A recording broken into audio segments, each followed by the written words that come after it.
Welcome to the Montana State University College of Nursing Center for Interdisciplinary Health Workforce Studies fall webinar series focusing on the integration of oral and behavioral health services into primary care. We are pleased to have you joining us for today's webinar. My name is Christy Freeman, and I'm the program manager for the center.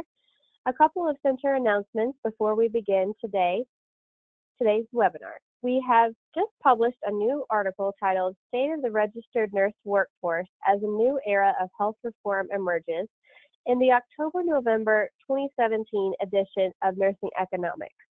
In this article, center researchers document changes in numbers of RNs graduating from undergraduate and graduate education programs, employment and earnings, age composition, and other characteristics of the RN workforce over the period from 2000 to 2015.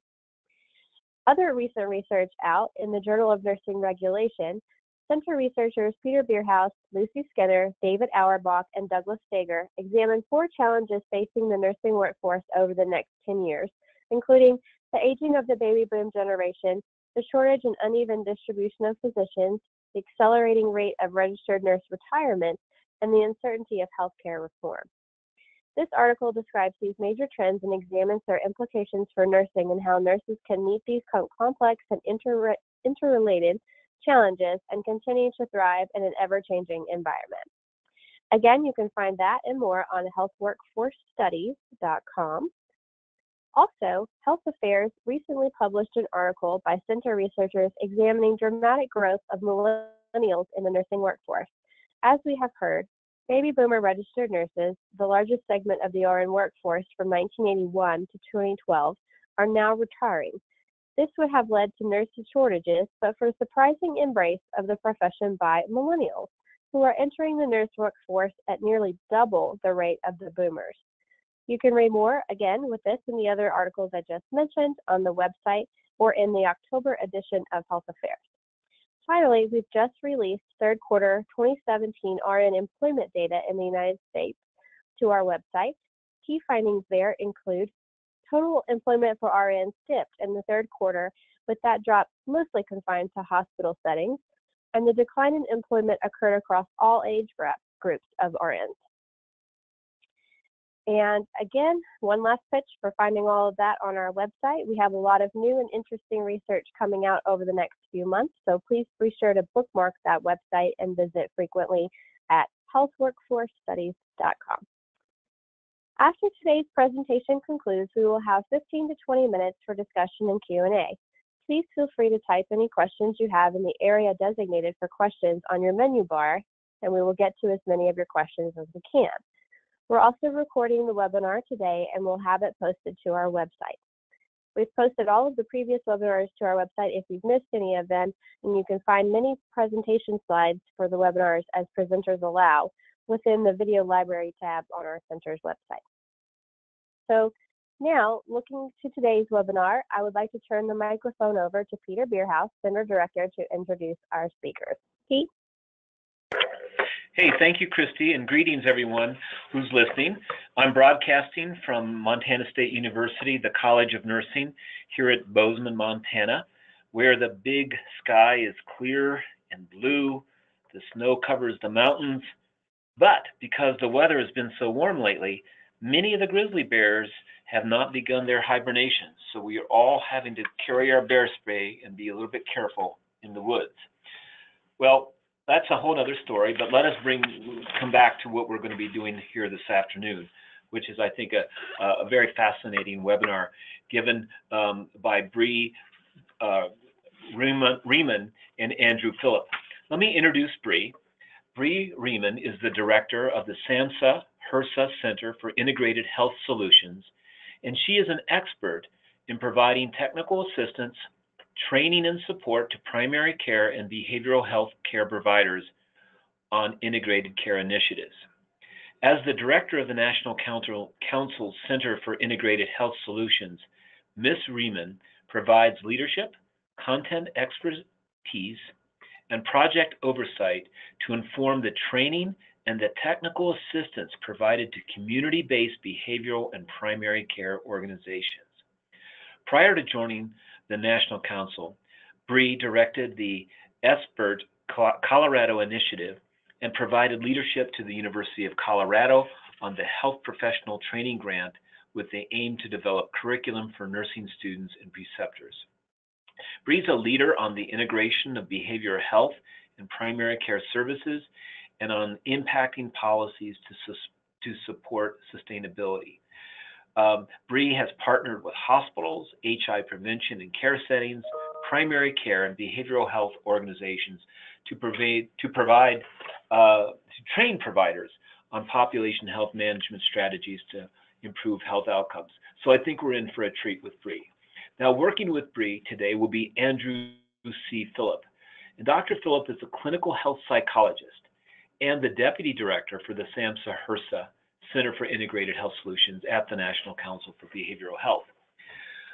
Andrew has a clinical background, as I said, as a psychologist focused in primary care, and he's assisted with large-scale training and integration efforts in federal healthcare. Dr. Phillip has experience integrating behavioral health with numerous medical settings, including acute trauma and intensive care, burn, neurology, palliative care, psychiatry, infectious diseases, and primary care. Andrew has emphasized improving care for diverse groups such as the LGBTQ and veterans populations. And in his work at the National Council, Dr. Phillip assists in driving local and national initiatives aimed at improving patient care and promoting innovation in the field of integrated health. So I think we are really loaded with two great speakers. I'm excited, and I'll hand the microphone over to Bree and Andrew and join you all a little bit later in the webinar. Thank you. Bree? Thank you, Peter, for that introduction. And we're glad to be here with you today, broadcasting from Washington, D.C., which is not my home state. As Peter mentioned, I was previously in the state of Colorado for my entire life, doing a lot of work with training providers on the integration of behavioral health and primary care. So I am glad to be here and to be presenting with you on bridging the gap, integrating primary and behavioral health services. And I'm joined by my colleague, who I'll pass it over to in just a moment. So Andrew and I are employed by the National Council for Behavioral Health. And for those of you who are not familiar with the National Council for Behavioral Health, we are the unifying voice of America's mental health and treatment organizations.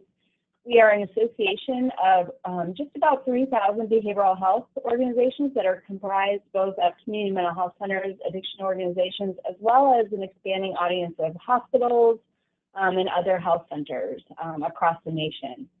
So we provide support to our membership organizations in areas such as advocacy, education, and training and technical assistance. We recently merged with the Association for Addiction Services as well, so we definitely provide a comprehensive approach to both community mental health centers as well as addictions organizations across the country.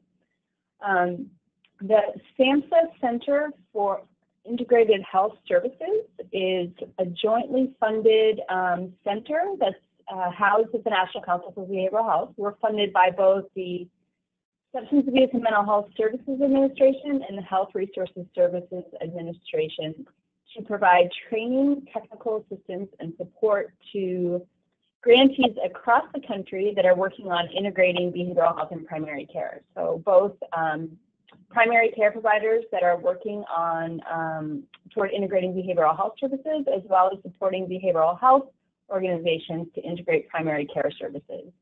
So we have many different audiences that we work with. We work with healthcare providers, behavioral health providers, policymakers. So a variety of different audiences that we, that we really work with in identifying what their issues, their pain points are around integrating care, and then shaping some technical assistance training and other resources and tools to help them advance along the continuum of integration. So what does technical assistance look like? I think that's a term that we often hear, and we've just tried to break it down here in terms of what it looks like in what the Center for Integrated Health Solutions that we provide. So we provide group learning experiences through things like, we call them roundtable interactions, where we'll bring a bunch of different providers together and on a topic that we've really heard come up through our engagement with different provider organizations, and kind of work really closely with providers to tackle an issue such as, for example, how do we finance integrated care? Or how do we build in sustainable training for our workforce to be really competent in working in an integrated care environment? So based on what the needs are that we're hearing among our provider organizations, we'll tackle an issue in different group learning experiences. These are really great opportunities as well because we like to bring together a bunch of different providers that are experiencing similar challenges and can also share some of their best practices and learnings with each other. So it's really to foster that peer-to-peer engagement on a topic that many people are struggling with or having success with. So then we also have other tools such as webinars, issue briefs, which are meant to be brief issue briefs on topics, again, that are really the field is facing in terms of integrated care. Webinars are all archived on our website, so you can go to our website that's listed on the bottom right of the slide, integration.samhsa.gov, and you can find archived webinars that are both, you can listen to the recording, but you can also read transcripts if you want to just kind of peruse through what was discussed on a webinar. I always find the question and answer portion of webinars to be really interesting, just to see what's going on in the field and what issues are arising. So those are all available on our website as well. We have curated content. This is just, usually we'll compile, if we have a lot of questions come through, which we do via email or webinars, things like that, what we'll do is we'll compile based on the themes that are coming up in this communication and then send out like a blast email that is just really targeted at the themes that are coming up in the dialogue. And so those are also posted on our website and just something that anyone can access to see kind of what the field is facing. And then Integration Edge that is also on our website is, if you go to our website on the homepage at the top right, there's something that says eSolutions, and that's our Integration Edge online magazine. Again, there's a bunch of different topics. We just launched one on suicide and implementing suicide prevention into practice. So there's some really good tools that are linked through the Integration Edge that's available to you as well. So we try to make all of our training technical assistance really timely and really meet the needs of a variety of different audiences and providers in the field. Another thing that we're able to do is provide individual and as well as group technical assistance and support. That's a free service to really anybody that's interested. So it doesn't have to necessarily be a grantee of SAMHSA or HRSA. It's really anyone that calls us or contacts us. We can provide a 1-hour free consultation and then possibly some follow-up or a triage to a specialist in the area of need. So with that, I'm going to pass it on to Dr. Phillip, my colleague, who's going to talk about integrated care. Thanks, Bree, and thank you, Peter, for that introduction, and everyone who's joined the line here for the opportunity for this conversation. So I thought that we would just get a start by all agreeing, or at least reviewing, a common definition for integrated care. And this is just one of them.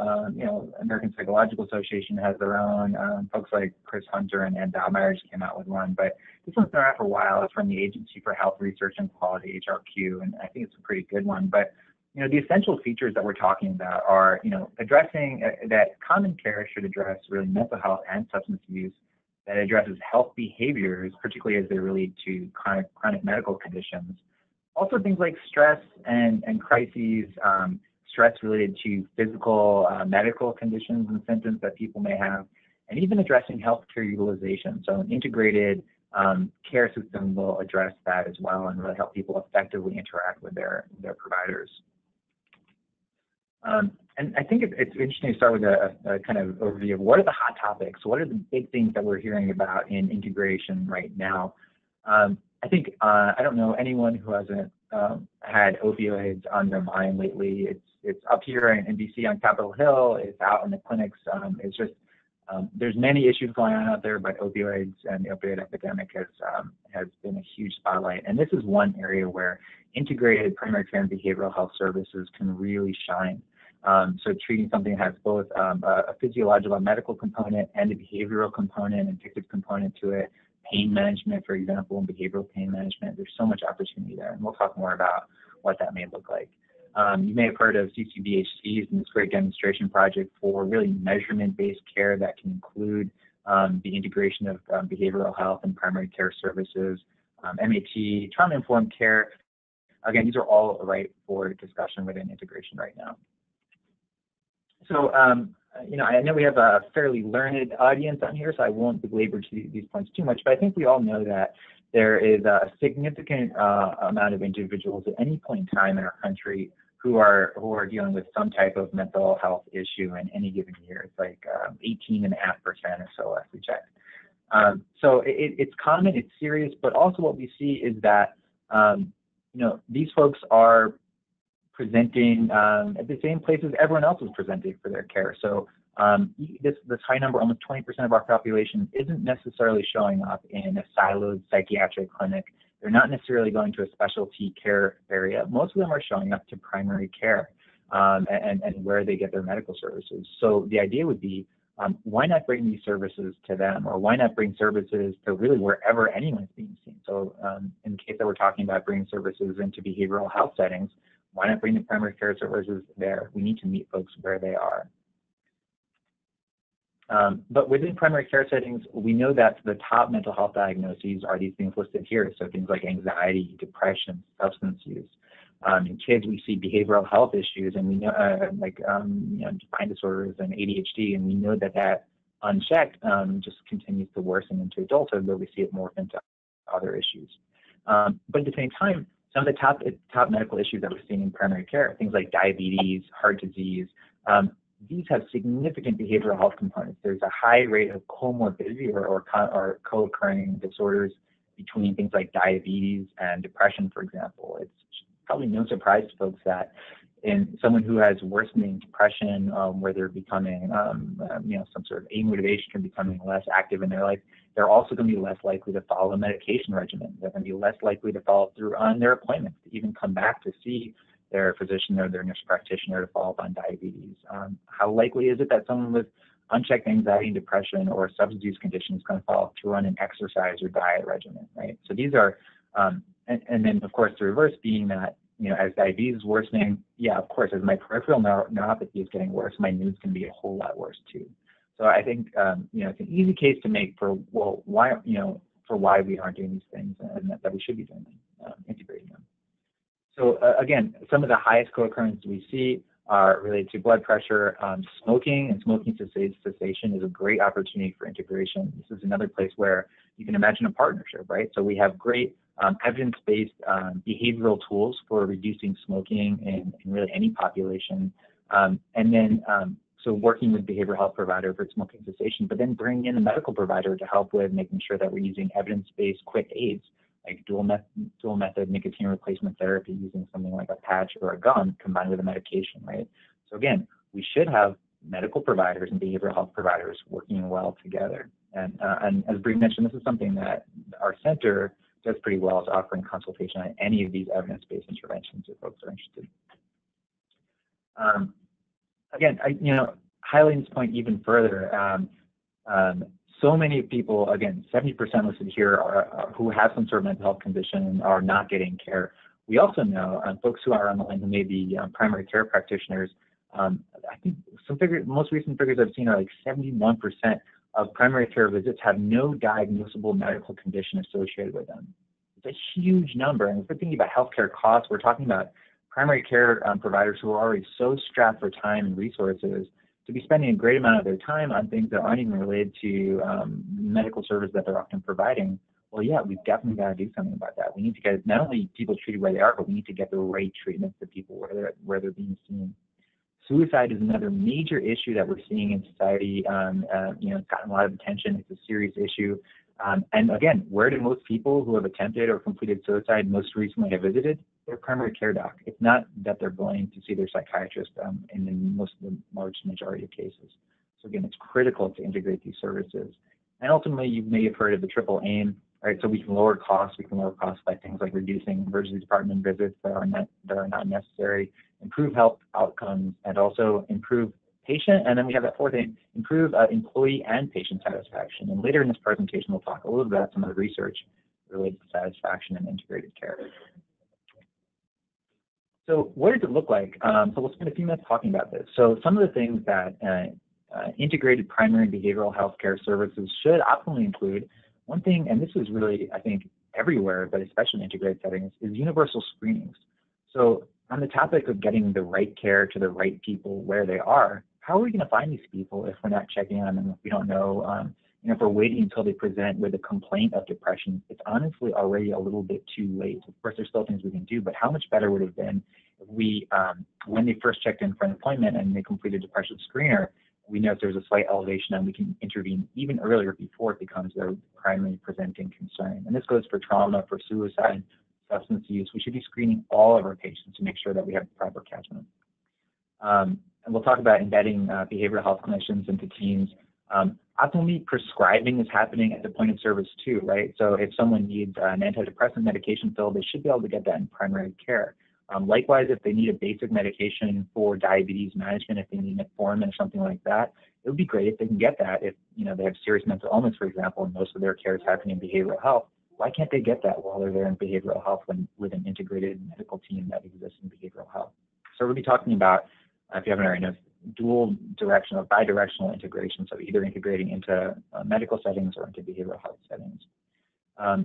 Treatment plans should include both mental health and physical health goals so that they're usable by everyone. Wellness services available in integrated settings. This includes things like group classes, for example, and stress management, which we know contributes to both physical and behavioral health concerns.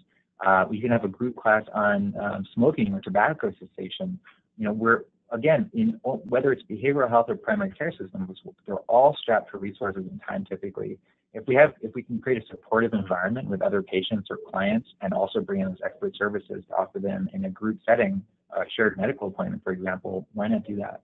Again, measurement-based care and linking to community services when necessary are all basic elements of a good integrated care system. So who's on the team? What does it look like? Well, I'll show you in just a second. There's different levels of integration, and again, it can vary depending on whether you're integrating medical services into behavioral health care or behavioral health into primary care services. But in general, for primary care, for example, optimally, in a perfect world, it looks like you have your usual primary care staff, right? So you have the prescriber, like a physician or a nurse practitioner, perhaps, often a nurse, an RN or an LPN, it depends on state. And then also bring in a behavioral health consultant or a behavioral health clinician, a psychologist or a social worker most often to work within that team. There can be other ancillary team members, perhaps a pharmacist and a dietitian in some of the best settings. And this team is working together. It's not necessary that one person necessarily owns the patient, but they're shared by this whole team of providers. We talked about curbside consultations and in-room exam visits.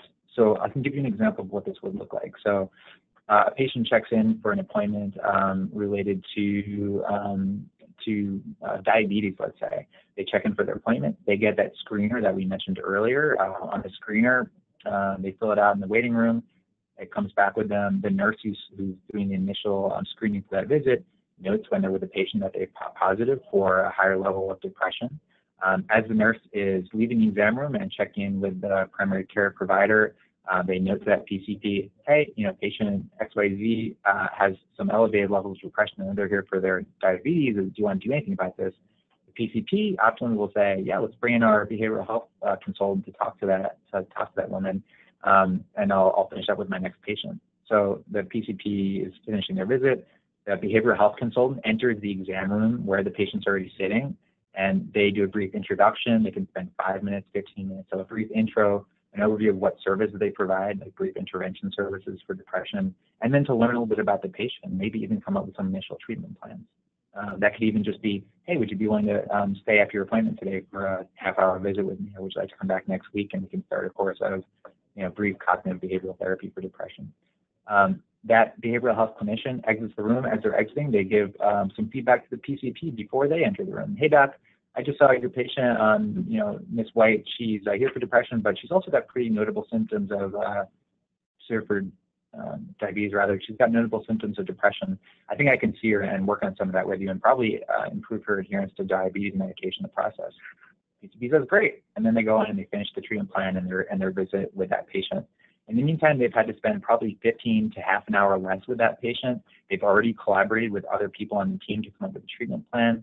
And the patient's already been introduced to other people on the team. The patients now understand, hey, these people around me, they all work together. They seem to talk to each other. They understand now what that care is going to look like. Another element that should be involved in an optimal integration setting is shared medical records. So if we're working together, we should be charting together. So there should not be a separate medical record for mental health versus primary care services. If the PCPs don't know what's going on in behavioral health treatment, then it's not an integrated service, then they can't really coordinate together, and vice versa. The behavioral health provider should know what's going on in those medical visits. Optimally, the language is also a shared kind of language, potentially using a SOAP note format, but we want it to be so that if medical staff need to look at a behavioral health note to see what's happening with that patient's plan for increasing physical activity and managing depression, for example, they should be able to look at the note pretty quickly in like a minute or so and get an idea of what's going on. So in a lot of cases, we're abandoning those old 15-page mental health records. Oftentimes, we're even talking about co-located care, so even using a similar, a shared space, a shared office space for easy communication. I like this slide because it goes through different levels of integration, right? And so there's no rule that says you have to have that advanced kind of level of integration where you're all, the primary care doc, the behavioral health consultant, the pharmacist, the nurse, everyone's in like an open shared office and communicating, regularly about each patient. Maybe you're earlier in integration and you simply have a behavioral health provider down the hallway who you consult with on certain cases as it comes up. Right, that's kind of an early level of integration. Maybe you're co-located, but you don't really collaborate very much. You just happen to see some shared patients. The goal would be to continue moving into more and more of a fully integrated kind of space where you're physically co-located, but your care is also fully collaborative. You're having regular discussions about patient care and having shared outcomes. So I wanted to mention some of the evidence that supports integration. Integrating primary care and behavioral health services, although it's gotten a lot more attention in the last few years, it's been around for a good while. The Air Force was doing this for years. It's gotten to large healthcare systems like Cherokee Health. Veterans Affairs has probably the largest system right now that has integrated primary care and behavioral health services. And then, of course, we know in our health centers now in the community it's happening too. And there's reasons why it's spreading so much. One of the ones that I think administration folks love to hear about is cost savings. Of course, we always focus on quality of care and outcomes, but in doing that, we find that we also save a good amount of money. So when we're properly addressing comorbid conditions, when we are educating patients about how to interact with their healthcare staff, when we're giving them the right appointments at the right time to address the right issues, we see decreased unnecessary reliance on emergency department and visits, and also inpatient admissions and hospitalizations. One study that found a 19% reduction in emergency department visits, and also some overall reduction in primary care visits.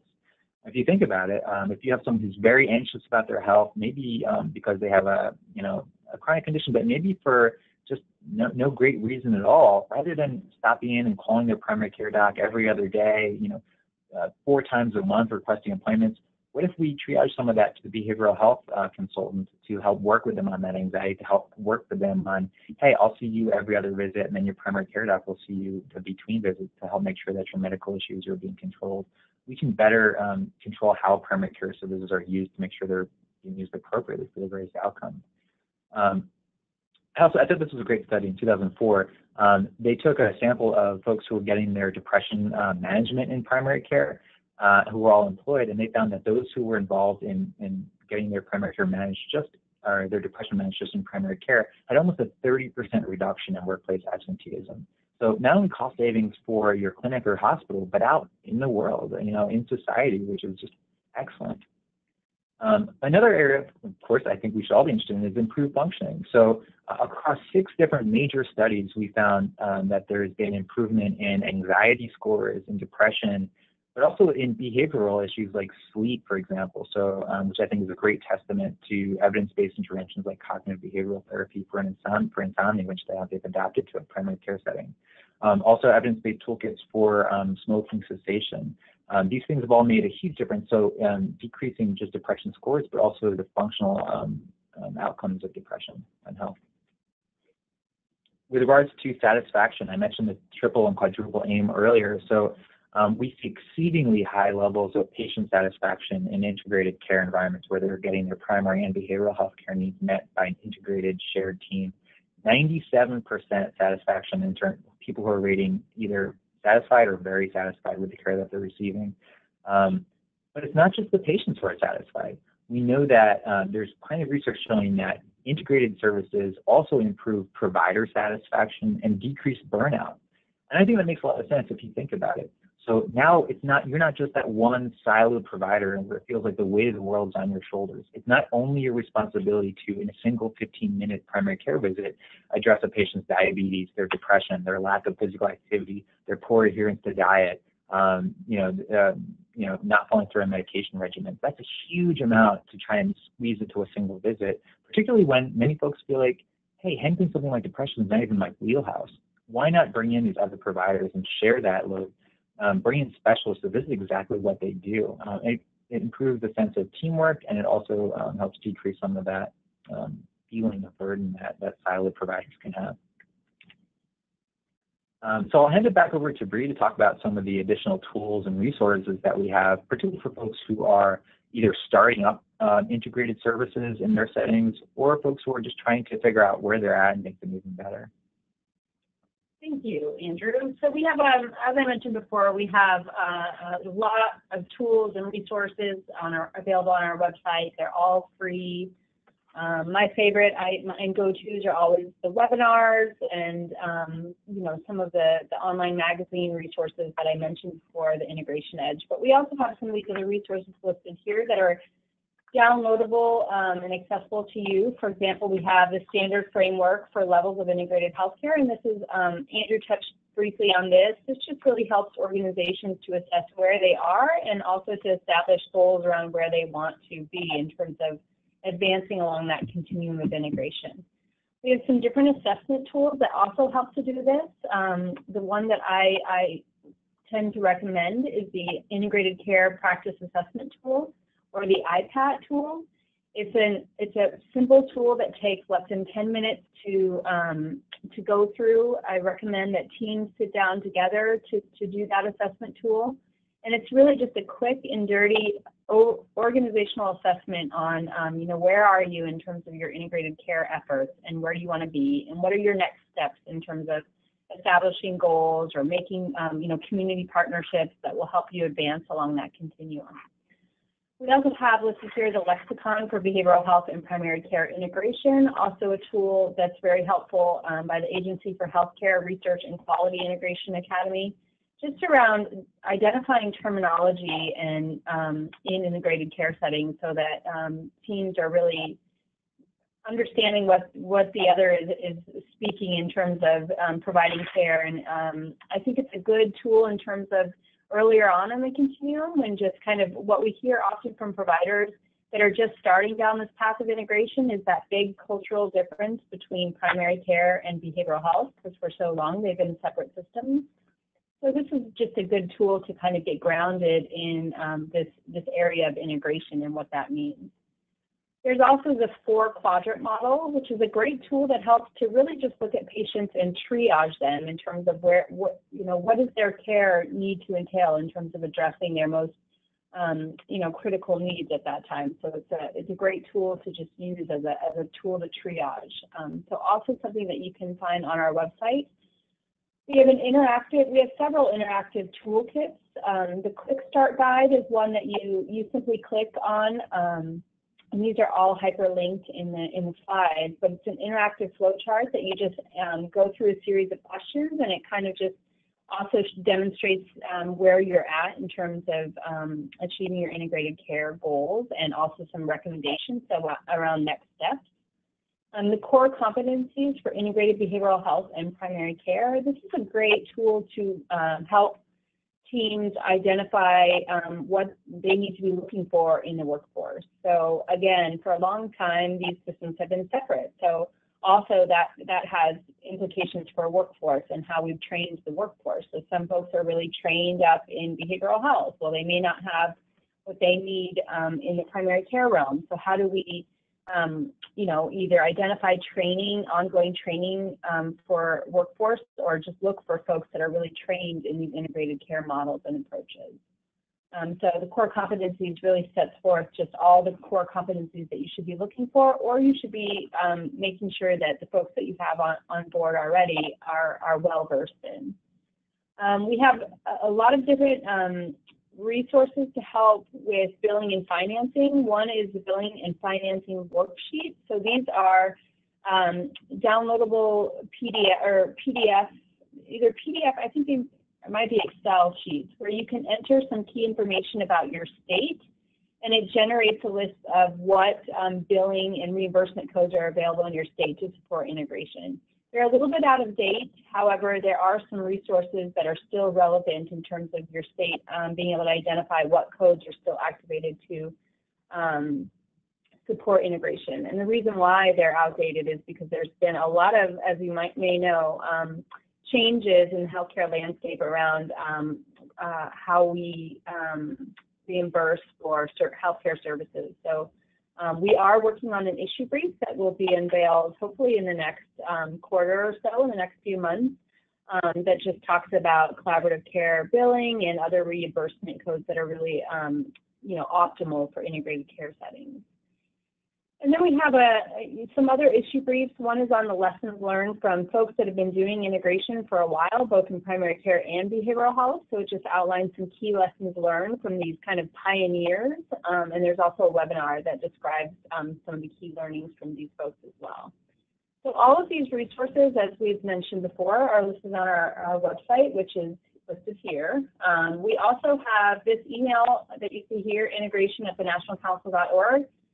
This is how you reach us in case you want to access that free 1-hour technical assistance offering that we have. And again, that's available to anyone, basically on any topic as it relates to integrated care. And my final slide before we get to questions is just a reminder that the National Council Conference is coming up. It will be held in Washington, D.C. this year. This is a convening of over 5,000 leaders in the behavioral health and primary care space. And I think it's always of great value to bring these folks together, and we've got some good opportunities coming up for different tracks. And with that, I will turn it back to Peter for questions and to facilitate the Q&A.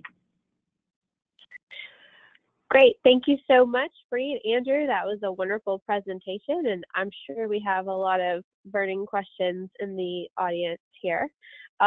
So at this point, we're open to them, and if you will go to the questions area on the toolbar, you'll see a place there that you can type out a question, and we'll get to as many as we can. If you don't mind to be as specific as you can and try to phrase it as a question versus a statement, that would be helpful for our presenters to respond. And let's see here. I've got a housekeeping question. Will the slides be available? Is it all right if we post the slides for the presentation today? Oh, yeah.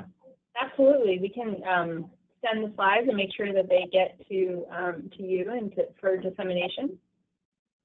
Perfect. Okay, great. Talk a little bit, while we're waiting for some questions to roll in, talk a little bit about the typical clinic flow. What does that look like in an integrated environment? Sure, yeah, I can do that. So, and it's really going to vary based on, on what level of integration you have, right? So for the one I described earlier, that's really where we're seeing a whole host of individuals involved with that patient care, right? So really integration starts as soon as someone arrives in the exam room, or into the waiting room, I'm sorry.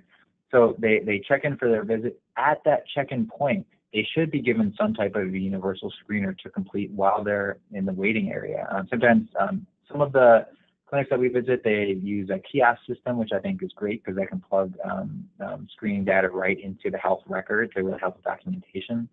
And also, as a side note, mention that when we're talking about integrated care, when we're bringing in multiple provider types, we have a major eye on efficiency, right? So we're always thinking about our bottom line, but we're also thinking about how to keep people waiting the least. We're thinking about how to free up as many spots as possible so there's little to no wait time for appointments.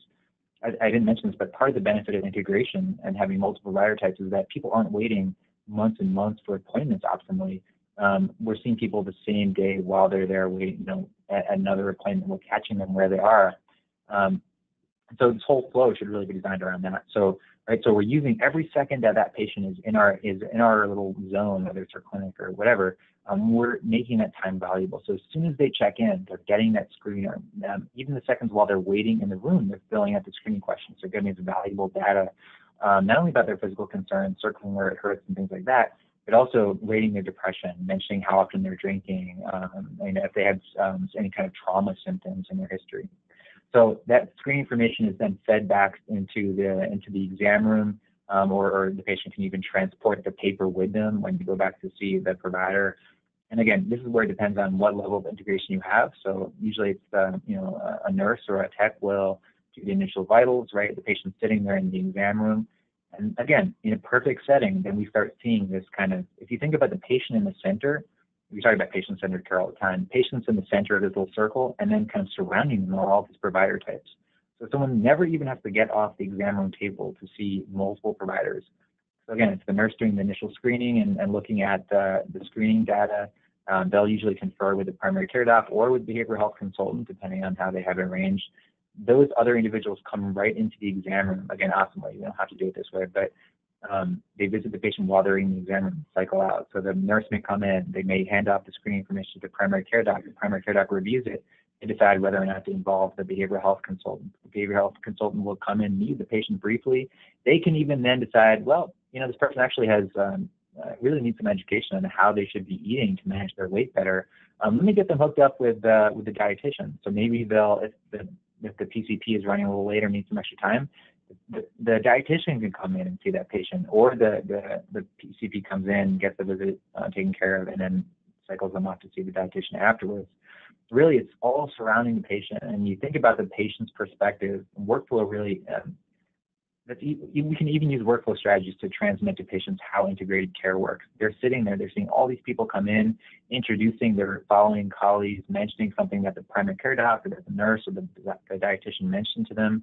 Every piece of that interaction is efficient. It's weaving together a picture for the patient that says, hey, we all work together, we know what's going on, and we're treating you holistically.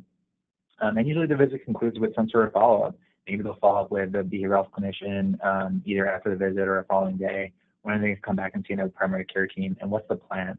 Optimally, that patient's leaving with a printed out plan in their hand that they can stick on their refrigerator that says, all right, here's the exercise I'm going to do. This is when I come back and see Dr. Ryman. This is when I'm going to come back and see, Andrew for my behavioral health consult. It should all be woven into that care plan that they leave with. Great. And have all other faculty. Yeah, great. That sounds great. Like a really well-organized machine. Again, that's I have another question. Right? Yeah, ideally, right?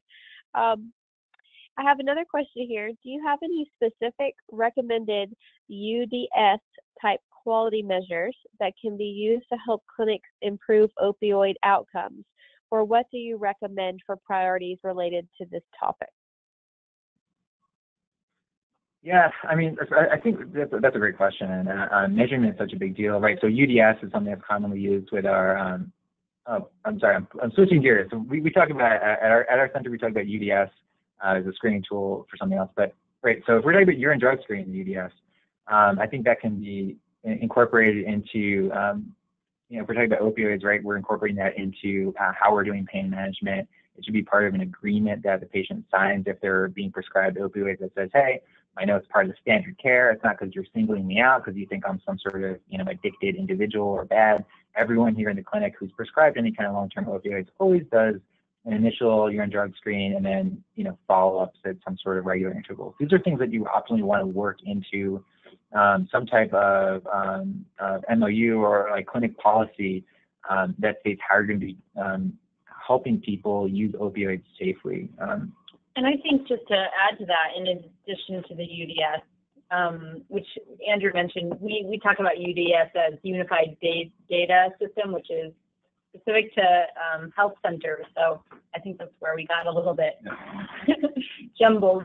But also the SBIRT, which is Screening, Brief Intervention, Referral to Treatment, is a practice that we're seeing more and more mainstream. So that idea of universal screenings, so screening everybody for substance use and alcohol use, to identify, again, earlier on. It's not meant to identify, when a person becomes addicted or, a diagnosable condition. It's really meant to just screen and identify an at-risk situation, and to provide tools like motivational interviewing, cognitive behavioral therapy earlier on so that a person never really progresses into that addictive state. So I think that's another tool in common practice that is becoming really, really widely adopted across healthcare. And just to add, with opioids, it's so important, and I think we could have a long opioid-specific discussion, so I'll refrain, but I think one of the best measures of how we're doing with opioids is simply, is our patients who are prescribed opioids also involved in some other type of treatment? If opioids are the standalone treatment for a chronic pain condition, I think, again, by and large, we probably have a problem. So when you're prescribing an opioid, does something trigger in your electronic health record that says, hey, are you referring to which additional referral are you making? Behavioral health consultants for maybe CBT for chronic pain, or getting them into chiropractics or physical therapy or something like that.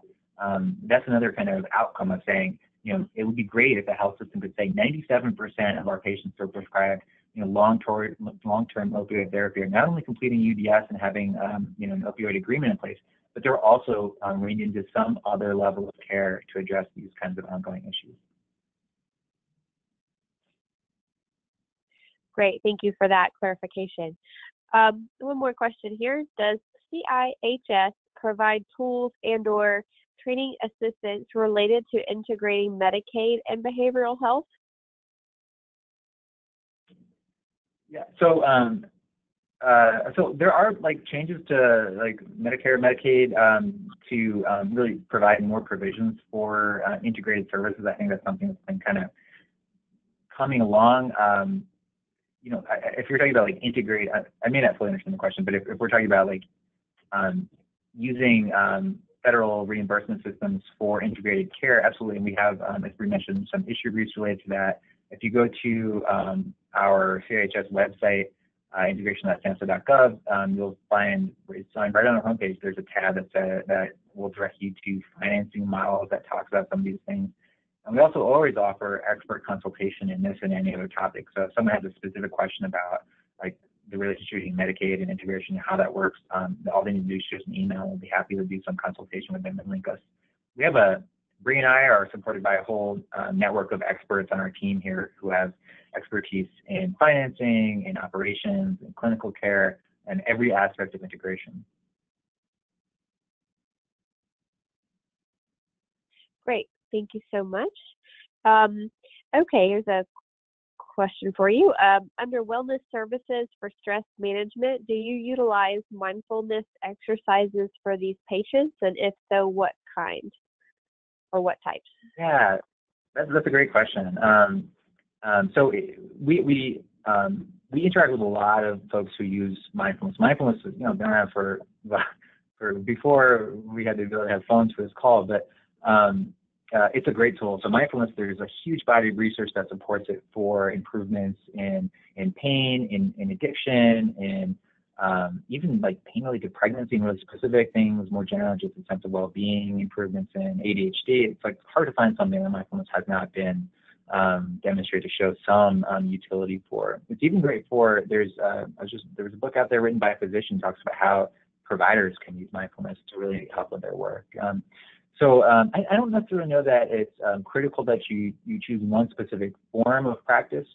There's great evidence out there for MBSR, mindfulness-based stress reduction, and there's even group formats for that, which I think is great for integrated care environments where we're talking about using a population-based model of care. So how can we get these treatments out to the largest number of people? So I think MBSR is highly validated, but you can incorporate elements of mindfulness into anything that you're doing. There's also a number of other protocols that don't have the word mindfulness in them that use mindfulness components.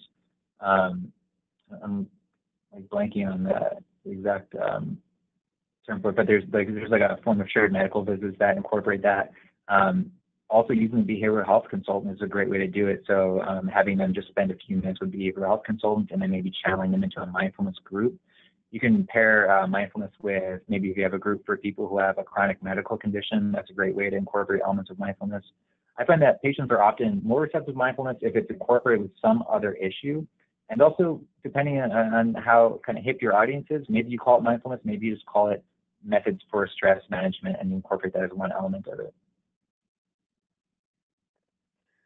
Great. I have another question for you. Do you see a difference in rural versus urban primary care settings or clinics and how they embrace or how they execute or implement integrating behavioral health care? Do you see differences across setting types?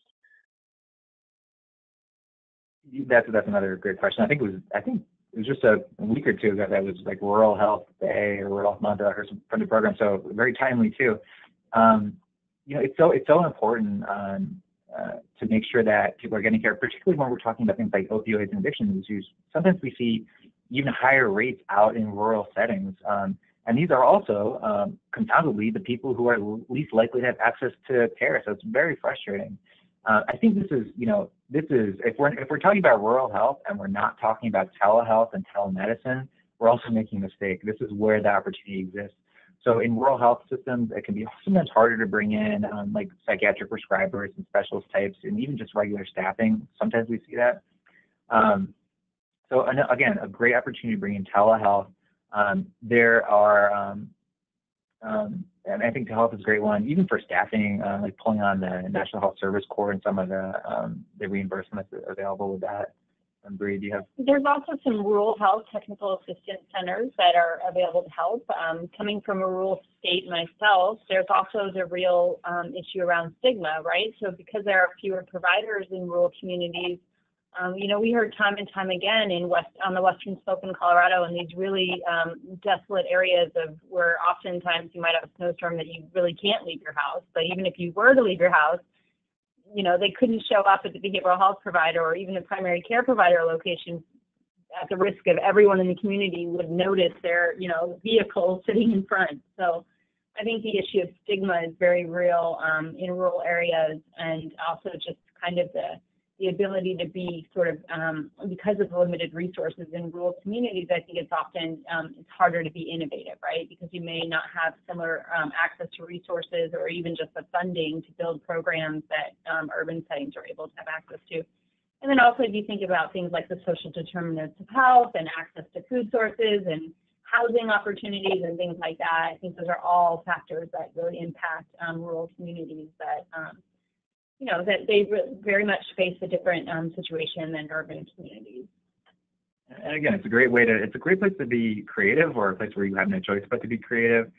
I've seen some health systems who use more of a home-based primary care, like a visiting program to, again, like really meet people where they're at.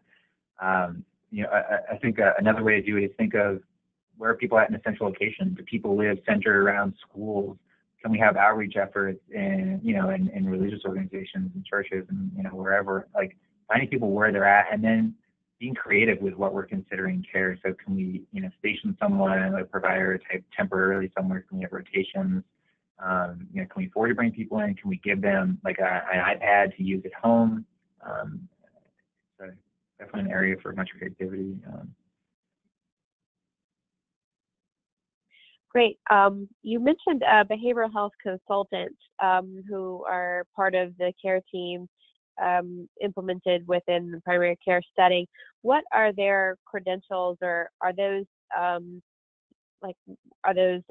nurses or psychologists, or what are the credentials, or what are you finding that those people have as a background to be in that role? Yeah, I think that's an interesting question, and some of it depends on what provider types are reimbursable. So we're kind of grounded in reality versus what we'd love to have.